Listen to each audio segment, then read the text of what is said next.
गोकुळाष्टमध्ये मी तुमचे सगळ्यांचे स्वागत करते। आज आपल्याला बनवायची आहे गोकुळाष्टमी स्पेशल शेवग्याची भाजी। याला शेगलाचा पाल्याची भाजी सुद्धा म्हणतात। हा शेवग्याचा पाला असा असतो। आम्ही एकदम कोवळा पाला घेतलाय आणि त्याची पानं ही बघा अशी आपण ही त्याची पानं काढून घ्यायची आहेत। ही मी तुम्हाला स्पेशल दाखवण्यासाठीच खास ठेवली आहेत। अशी काढून घ्यायची अशा पद्धतीने, म्हणजे असा आपला देठ हा येतो त्याच्यामधून।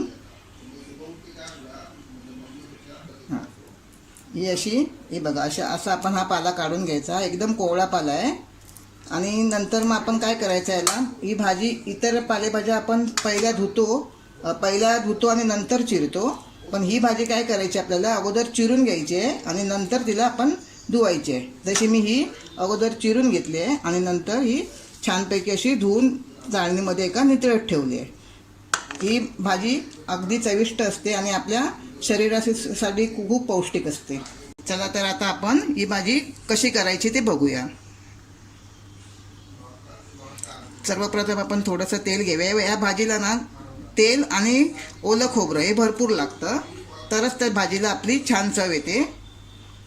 आणि मालवणी स्पेशल शेगलाची भाजी आहे गोकुळाष्टमीनिमित्त।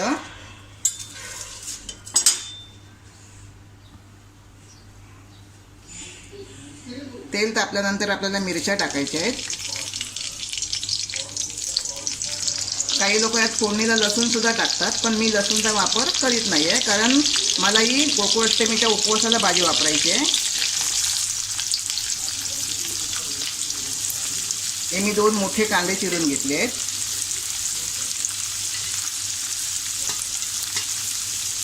अगदी ही भाजी चविष्ट आणि पौष्टिक लागते आणि पावसाळ्यात ह्या भाज्या आवर्जून येतात बाजारामध्ये आणि त्यावेळेला आपण ही एकदा तरी खाल्लीच पाहिजे।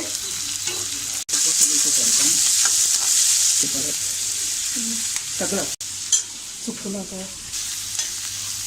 आपल्याला हा कांदा एकदम छान असा लालसर रंगावर परतून घ्यायचा आहे। आणि ही आमची मालवणी लोकांमध्ये स्पेशल जन्माष्टमी निमित्त शेवग्याची भाजी आम्हाला लागतेच आणि त्याच्याबरोबर आम्ही आंबोळ्या सुद्धा नैवेद्य म्हणून ठेवतो।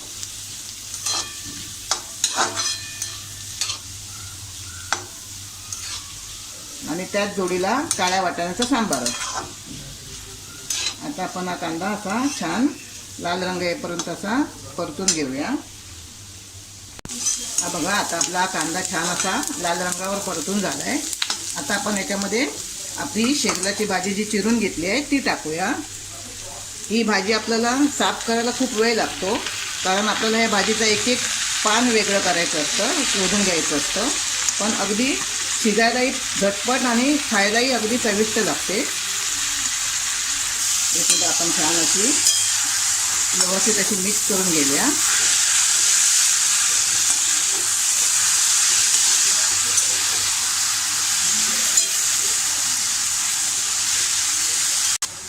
आता आपण 2 मिनिटासाठी याच्यावर असं झाकण ठेवूया। जास्त वेळ ठेवायचं नाही आपल्याला, फक्त 2 मिनिटं ठेवायचं आहे। हे बघा 2 मिनिटांनी आपण जरा हिला व्यवस्थित अशी छान परतून घेऊया।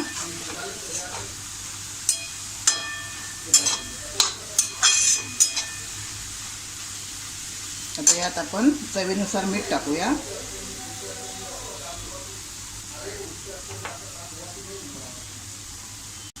एक छोटा चमचा आपण याच्यामध्ये साखर टाकायची आहे।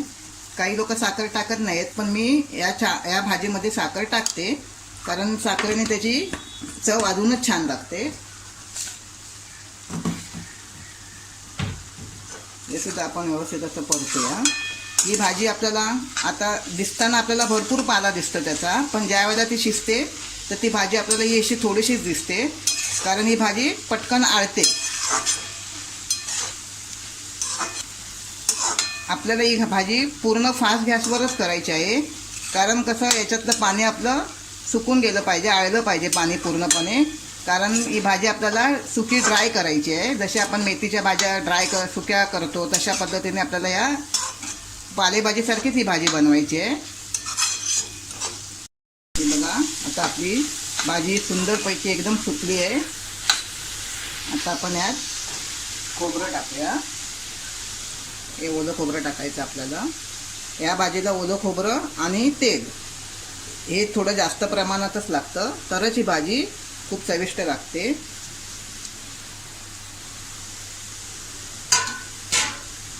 हे सुद्धा आपण छान परतून घेऊया.